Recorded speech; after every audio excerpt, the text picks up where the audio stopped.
Will the meeting of the Planning and Zoning Commission for Wednesday, June 19th, 2019, please come to order? For the benefit of those who may not have participated in a Planning and Zoning Commission meeting, our procedures are as follows. 1, the Secretary will read the legal call of the meeting as published in the local newspapers. 2, the applicant will be invited to come forward and present the case, explaining to the Commission and others present what is being requested of this property.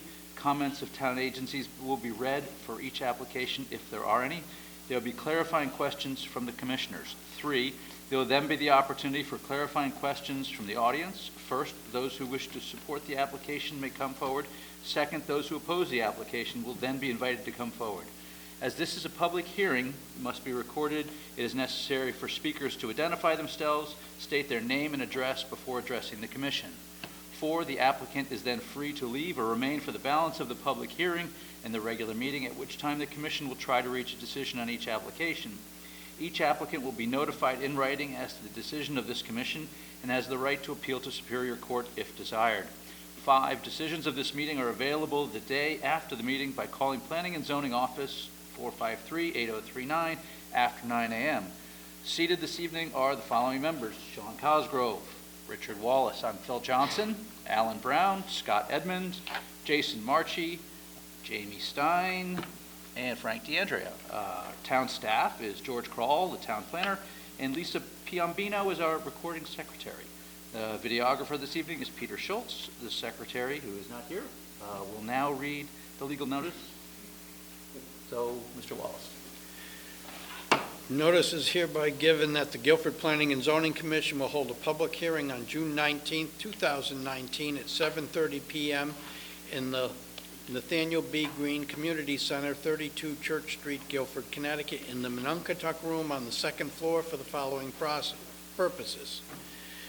Connecticut Water Company, 25 Michael Drive, map 91, lot 52C, zone R5. Special permit to replace existing public utility water supply wells and water treatment facility and to demolish and abandon the existing facility. Michael Salafia Builders, 485 Podunk Road, Parkside Woods Subdivision, map 94, lot 6-1, zone R8, special permit for accessory structure over 750 square feet, that being 1,136 square feet, a garage with an accessory apartment. Again, Michael Salafia for Salafia Builders, 485 Podunk Road, Parkside Woods Subdivision, map 94, lot 6-1, zone R8, special permit for 1,136 square foot accessory apartment in a detached garage. Copies of these applications are available for inspection in the office of the Planning and Zoning Commission, Town Hall South, 50 Boston Street, Guilford, Connecticut. At this hearing, persons may attend and be heard, and written communication will be received. Dated at Guilford, Connecticut, this 28th day of May, 2019. Philip Johnson, Chairman. Very good. A quick piece of business. As we have 8 seated commissioners tonight, Jamie, you'll be our alternate. Everyone else will be seated. The first item is Connecticut Water Company, 25 Michael Drive, map 91, lot 52C, zone R5, special permit to replace existing public utility water supply wells and water treatment facility and demolish and abandon existing facility. Good evening. Good evening. Is this on? Can you hear me okay? That's just for the television. So. Oh, okay. Good evening. My name is Keith Waterhouse, Construction Project Supervisor for Connecticut Water Company. This is my Manager of Project Engineering, Jim Casagrande, and we are here to present our proposal for replacement well station at 25 Michael Drive, located in the Pinewood Estate section of town off of Driftwood Drive, which is a dead-end street. The lot, which is 2.85 acres, was initially developed in 1976 to supply the developing neighborhood with a source of water supply. It has an existing bunker-style building with 2 abandoned hydropneumatic tanks that originally served the system. We have 2 registered water wells that are situated on the lot, with only 1 actually being in service at this time. Connecticut Water assumed ownership of the parcel, including the facility and the wells, in early 1987. And since that time, we have actively owned and operated the water system, and is integrated into our larger Guilford system, so meaning it's not a standalone system anymore, it's integrated into our larger system. The parcel is located, as was told, in the R5 zone within the overlay approved Level A aquifer protection zone, and a water pumping station is a use allowed by special permit in the R5 zone.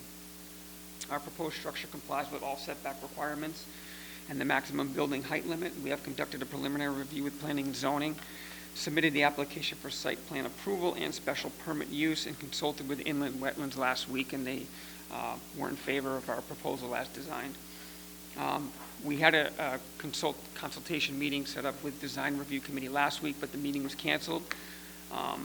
But it's our understanding that it was for informational purposes only, as we're not bound to any recommendations that they make, but we can certainly evaluate them had they had any for us.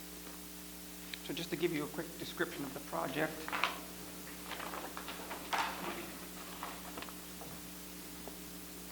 The proposed building, which is located here, is similar to the existing structure. The placement of the new building was a critical aspect, as the existing station is within the flood zone and on the banks of the West River, right here. The new siting moves activity away from the river's edge and returns the grades closer to the pre-development conditions. So essentially, this existing structure is right in the floodplain now, so it's a hindrance to overflow and flooding should it occur, which has happened in the past. So we're moving it away and closer to the setback limit along Michael Drive. The existing station has reached the end of its useful life, and for operational concerns requires a major upgrade. Construction events for this project include construction of the new pump station, landscaping along the road's edge, and finally demolition of the existing structure here. Some of the notable features of the new building: there will be no floor drains or septic or sewer connections at all. It'll be a self-contained building. It's going to, of course, have modern construction techniques and materials, energy-efficient equipment inside, with LED lighting throughout. Sound attenuated standby power generator and critical exhaust silencer with propane fuel, so there's no diesel fuel on site. It's propane only. It's increased safety for our operators with a new facility. All the modern safety upgrades are integrated into the design. And we maintain the woodland buffer of both neighboring houses. So on this side, we have a woodland area here before the next parcel. Likewise, over here, it's the same situation. I apologize, here and here. So those woodland buffers will stay in place throughout. There's no plans to do any sort of cutting or clear cutting in that area at all. And the water treatment equipment, including storage and containment, is all new and modern equipment. And lastly, the construction is scheduled to start following our land use approvals with the Department of Public Health and our application with the Department of Public Health for the new facility. And once we get that, we intend completing this by the December this year. Terrific. Any renderings of what the building looks like? We don't have any renderings, but we have a similar structure. There are elevations. It is a rather plain building, but it does have architectural features on the outside, basically hardy plank in neutral tones. So it's a sided building, not an exposed block. I believe this one is masonry construction. Yes. That. Yep. So the hardy plank is to give a better appearance than the concrete block Is construction. it visible from the road or not? This will be visible from the road. We do have a planting buffer between the setback and the road. But the entire project will be moving the building closer, but still within the setback. Is it fenced, similar to this one? This facility will be fenced. And unlike that picture there's no barbed wire on this at all. Not like That is just for visual purposes for the building How itself. old is the previous structure that you were in? 1976 it was constructed. Okay, so it's, And yeah. Couple of questions we had when we did Long Hill Road, there going to be a generator test, and is that, there is, I'm going to assume, no noise, or? Well, it's, like I said, it's a sound attenuated generator, so we purchased them with an enclosed generator to muffle the sound as best as we can. It'll run once a month for about 30 minutes just for operational maintenance. And of course, it'll run in times of need when the power goes out. It's inside the building. Similar? This one is exterior to the Okay. building. The distinguishing thing between Long Hill and this one is we had put the generator inside at Long Hill so it wasn't visible. But actually, the sound attenuated closure on the exterior generator is much more effective than having the generator inside the building, believe it or not. I took the ride yesterday and didn't realize, had to look hard for a budding neighbor. Yeah, there's quite a buffer between the two houses. Nothing in front on Michael Drive, actually, so. Even with the cutting we have to do to construct a new building, it's still quite a few feet before either side. Some of it, you Yeah. got power lines running Yeah, through they there. did some You got major that cutting has to over there, be yeah. cleared. We still have a buffer between that as well. How far back are you setting it from the front? 30 feet from the edge of the road. Okay. And that really is a function of your zoning regulation allowed us to move it out of the floodplain.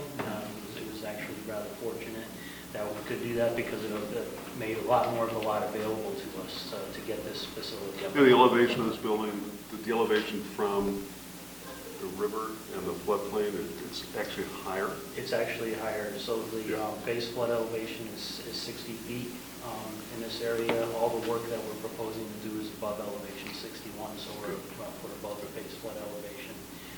And the final finished floor, this is, I think, an additional couple feet. I think it's 3 feet higher. I think it's great getting it out of the flood zone. Yep. Right. And away from the banks of the river, for sure. Are you vegetating the area that's being demolished?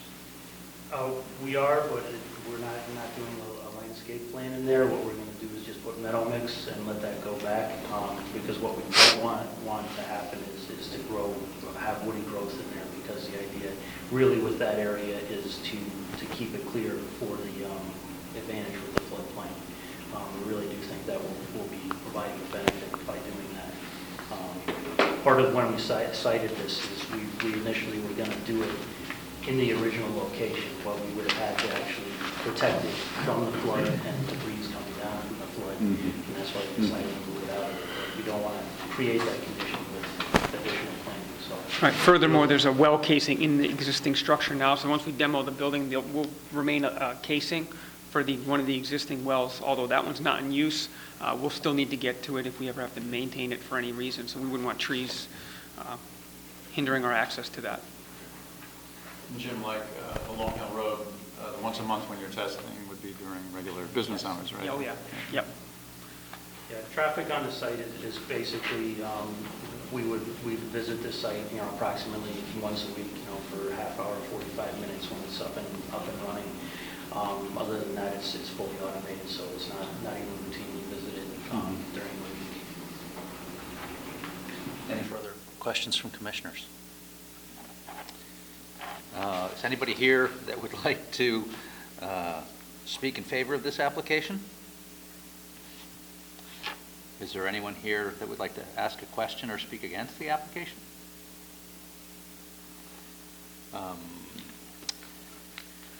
I'm pretty comfortable with, as you guys may know, we have a 2-meeting requirement for a special permit, but that can be waived by a supermajority of the commission. And I'm pretty comfortable with this, but I'll throw it to the commissioners, and if anyone has concerns, we can certainly have a vote about either going to a second meeting or making a decision this evening. I'd make a motion to waive the second meeting requirement. Second. Discussion?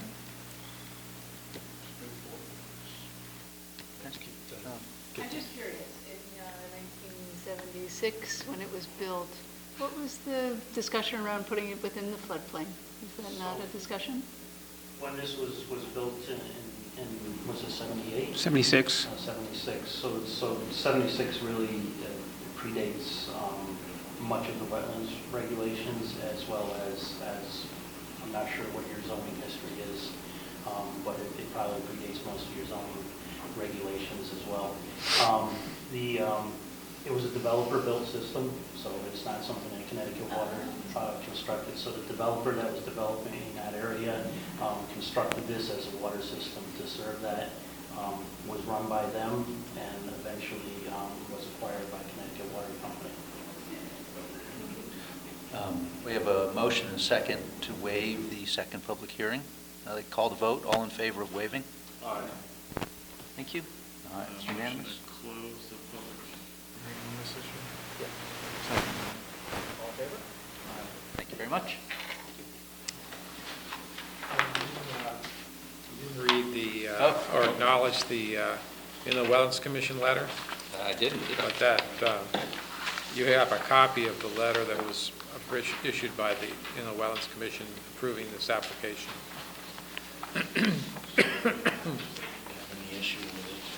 It's a regulating activity. Just a point of order. Thank you, I appreciate that. We'll submit for the record the endorsement of the, It's in the record. very good. Inland wetland. Thank you.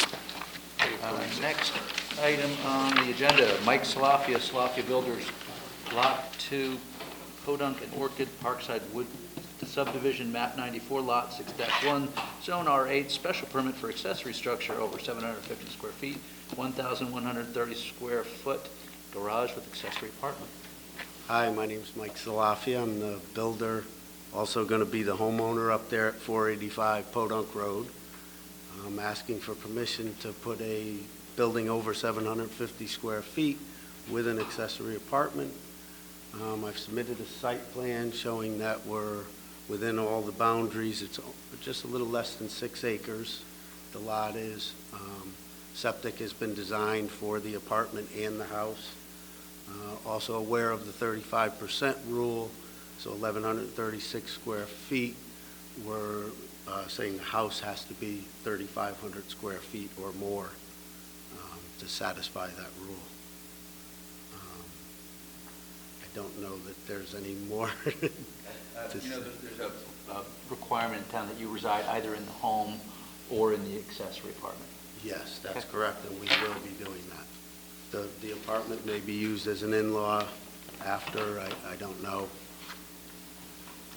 Do you have anything here? And the garage is not being considered as a commercial. Oh, no, got it. No, I am a builder, so I have a lot of equipment, but I wouldn't, it's not a place of business to have customers at or anything like that. There's a letter here from Dennis Johnson, Director of Health. Have you received this by any chance? I did not, no. Okay.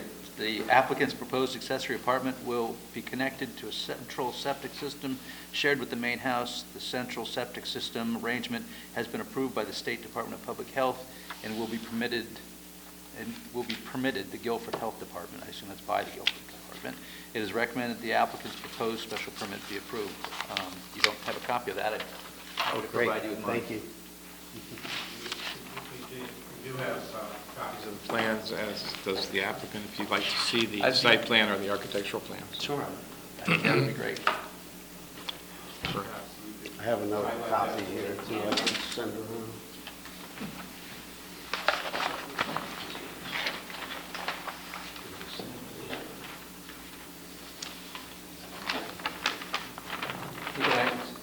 We actually changed the regulations.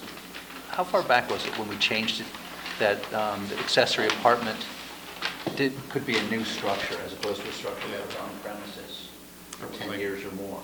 Oh, yes, I remember that. So, I think it makes complete sense. I think it was like 3 years ago. Probably 3 years ago? Something, I don't remember exactly. If you can build it new. And I remember she had told me that you can't do it. I have an accessory, a building, and I wanted to put an apartment. I said, oh, no, you can't do that for 10 years. And then I think it went to 5 years, maybe, and then, So why don't you build the 3,500 square foot house now and live there? And live there. Any clarifying questions from commissioners? Could you just explain the carport? Is that a covered structure? Is that a Ye- concrete structure? Yes, a covered structure. It could be for the accessory apartment, so they could park their car under there. I don't think I'm going to give them a garage space because I need them all. Is that So a I thought- concrete pad, or is it just? It'll probably be paved. I would think it would be paved. I'd like to do it as pavers, but it may be too expensive, so I might have to just bring the driveway in under there. And all these bay doors are for your private, Excuse me? all these bay doors are for your private. That's correct.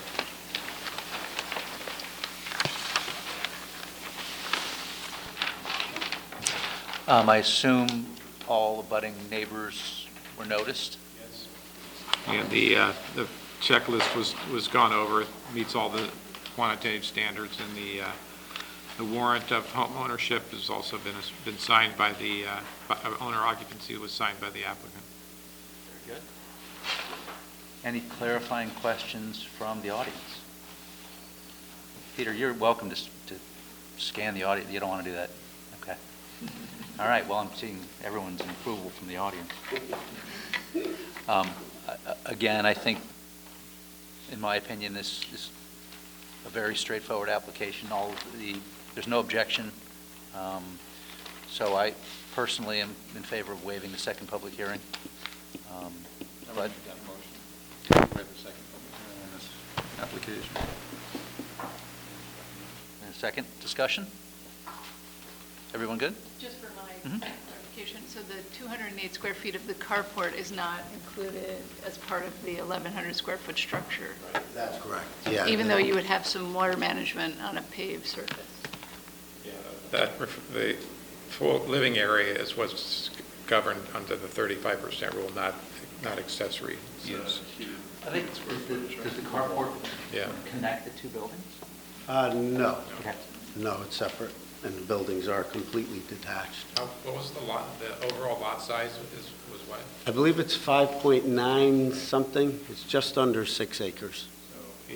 Even if you build the 3,500 square feet on one floor, you're still going to be way under the maximum coverage requirements on a lot that size. Right. That's But you're correct. probably not going to build 3,500 square feet on one floor anyway. I'd like to, but I think it'll be too costly. You're going to have some second floor. We have a motion to waive in a second. I'll call the vote. All in favor? Aye. Thank you. Would anybody in the audience like to speak in favor of the application?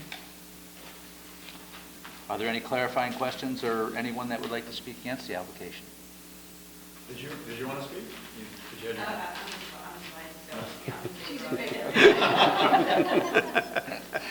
Very good. Would someone like to make a motion to close? Motion to close the public hearing. Second. All in favor? Aye. Thank you. Next item of business. Let's see. Mike Salafia Builders, Lot 2, Podunk and Orchid, Parkside Wood Subdivision, Map 94, Lot 6-1, Zone R8, special permit for 1,130 square foot accessory apartment in attached garage. These are actually two separate special permits. I mean, we've talked about it as, it's really one project, obviously. So Mike presented this, both parts of this. What we would suggest is, or at least the easiest way to do this would be to handle the approval in one motion, but there would be two separate special permit documents issued, so that. So is this a separate lot? No. No, it's the same one. Yeah, no, this is the same One for the place. structure, one for the. It's a special Attached. permit for an accessory Oh. building over 750 square feet and a special permit for an accessory. Oh. And you heard about both in his presentation. It's a little confusing, but Got it. Well, you could act on it as one project, and then we'll separate out the permits as they're, assuming you approve it. is that all right with you? Yes, absolutely. Don't object. No objections here. Okay, well, for the sake of clarity and rules, are there any clarifying questions from commissioners? Are there any clarifying questions from the audience? Would anyone like to speak in favor of the application? Would anyone like to speak against the application? We don't have any letters with respect to this one? We got Just Dennis and you. Okay. Someone like to make a motion to close? So moved. Motion to close. All in favor? Thank you very much. Regular meeting, approval of revised agenda, deliberation of public hearings. So first one is the water company, the new water pumping station. Is there a motion by any chance? Voted that the Guilford Planning and Zoning Commission approve a special permit for the Connecticut Water Company at 25 Michael Drive, map 91, lot 52C, for a water supply facility as shown on an application dated May 14, 2019, and Pinewood Well Field Improvements dated 5/14/19, 7 sheets. The application is based upon the finding that it conforms with the zoning code and will have no adverse impact on surrounding properties. The special permit is effective on June 28, 2019, and upon filing with the town clerk. And we'll second. Great. Discussion. Seems pretty straightforward. I mean, they're moving it out of the flood zone. It's a new building. Yeah. We all need water. Exactly. It, they're- I think it's terrific. So we have a motion, a second. I'll call the vote. All in favor? Aye. Thank you. Enjoy. Thank you. Thank you. The second item will be combined is Mike Salafia with Salafia Builders. Again, is there a potential motion or a proposed motion? And again, we'll be acting on the two special, so just for clarity, one is a special permit for the accessory apartment, and one is for the building over 750 square feet. Correct. So it's all the same thing, basically, same structure, just two special permits. I'll make a motion. Thank you. Voted that the Guilford Planning and Zoning Commission approve special permits for Mike Salafia at Lot 2, Podunk and Orcutt Roads, Parkside Woods subdivision, map 94, Lot 6-1, for an accessory building in excess of 750 square feet and an accessory apartment in a detached building, as shown on architectural plans, Lot 2, Podunk Road, dated 8/3/2018 by Salafia Builders, LLC, 2 sheets, and also site plan, Lot 2, Parkside Woods, dated February 12th, 2019, revised May 14th, 2019, prepared by Thomas A. Stevens and Associates, Inc. These applications are approved based upon a finding that they conform with the zoning code and will have no adverse impact on surrounding properties. Special permits are effective on June 28th, 2019, and upon filing with the town clerk. Thank you. Someone like to second the motion? Second. Frank got it. Discussion? I think it's great. I mean, I'm glad that the change in the regulations benefits, people that are willing to build new accessory apartments that go with new buildings. I mean, it's terrific. Plenty of land. Yeah. So we have a motion and a second. Call the vote. All in favor? Aye. Thank you. Enjoy. Have fun. Separate permits, special permits, is that it's conceivable that he would build a garage and get a building permit for the garage and then not go any further and not implement the accessory apartment. He doesn't have to to create the accessory apartment. He doesn't want to, but that's why we would issue two separate special. Does this accessory apartment, does this special permit expire after a period of time? No, not as long as the special permit's filed in the land records. It's Okay. good forever.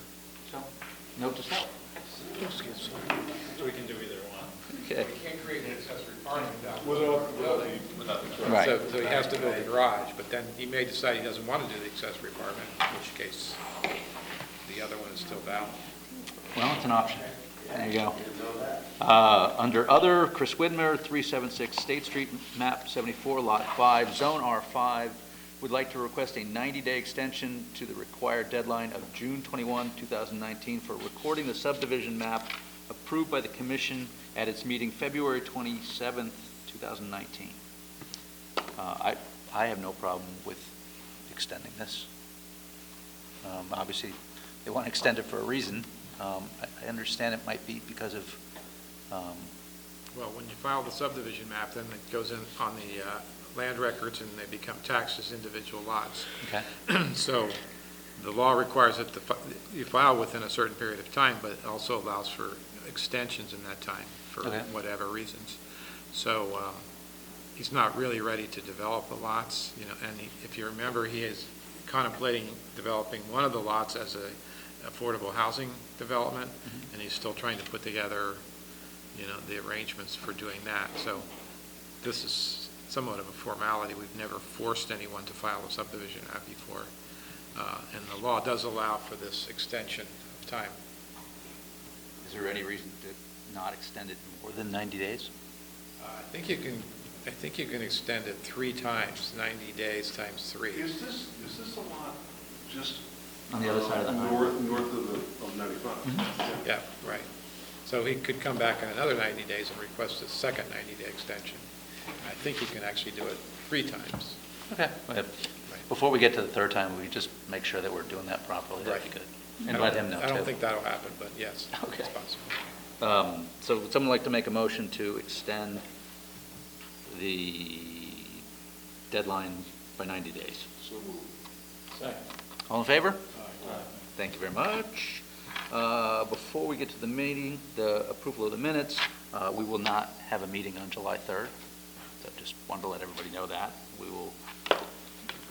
Our next meeting will be the third Wednesday in July. I'm not exactly sure what the date would be. It would be the 17th, is that right? Okay. I had a chance to review the minutes, and they seemed substantially correct to me. Anyone else? Yes. Yep. I did review them, and I think I just wanted to perhaps document Scott's point about the Agricultural Society, giving more, or having some sort of discussion about them giving a little bit more time. I think he made a valid point about abstaining from the vote. I didn't see that reflected in the George and I minutes. actually had a discussion and had started kind of trying to formulate a proposed Okay. document that we can present to them that would be more in line with what we're trying to do. So hopefully that's moving forward. They want to do too. So they do have to take the initiative to propose a change in the special permit, because they do have an improved special permit that has these awkward conditions that no one's happy with. So we've talked to them on several occasions on this, including since our last meeting. I spoke to them at least once, and they want to do it, but it's sort of like herding cats with them. It's not like there's one person who can make a decision. They have a board of directors of, independent people, and getting them to come together and reach a consensus is hard. Plus, then they're going to have to get some buy-in from the neighbors as well when they make the new proposal. So it's a bit of a conundrum. I think the point is we're trying to work with them. We're trying to initiate as something. opposed to just waiting for them to walk in with their next suggestion. Right. So we're not being controversial. And Go to what we went to the last time I tried to come. Exactly, which was basically throw everything out. The neighbors come to you, or? Not recently. Things are pretty quiet now. But of course, this is the season when things start to occur at the fairgrounds. So I suspect that we're going to hear, I'm sure we will get complaints, from neighbors on activities. I don't know. I don't think we've heard anything yet, but I know this weekend is a big event. So Well, we'll see. move toward a better solution. Would someone like to make a motion to approve the minutes? So moved. Second. All in favor? Thank you very much. With no further business and no bills to pay, Motion to adjourn. Second. all in favor? Aye. Thank you very much.